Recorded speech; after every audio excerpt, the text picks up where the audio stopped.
നിങ്ങൾക്ക് മനസ്സിലാവുന്നുണ്ടോ? നമ്മൾ എന്തിനാ പ്രാർത്ഥിക്കുന്നതെന്നറിയാമോ? 1000 രൂപ വീതം ബാങ്കിൽ ഇട്ടതിനേക്കാൾ വലിയ നിക്ഷേപമാണ് ഓരോ വീട്ടിലും പ്രാർത്ഥിക്കുമ്പോൾ ഓരോ കുടുംബത്തിനും ഒരു പ്രാർത്ഥനയുടെ അക്കൗണ്ട് ഉണ്ട്, പ്രയർ അക്കൗണ്ട്, പ്രാർത്ഥനയുടെ അക്കൗണ്ട്. ഇന്ന് ഞാൻ അരമണിക്കൂർ പ്രാർത്ഥിച്ചാൽ എന്റെ പ്രയർ ബാങ്കിൽ അരമണിക്കൂറിന്റെ പ്രാർത്ഥനയുടെ നിക്ഷേപം വീണ് കിടപ്പുണ്ട്.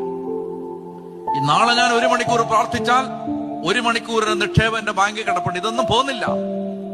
എപ്പോഴാണ് ഈ ജീവിതയാത്രയിൽ അതികഠിനമായ പരീക്ഷണങ്ങളിലൂടെ നാം കടന്നു പോകേണ്ടി വരുമെന്ന് നമുക്ക് അറിഞ്ഞുകൂടാ.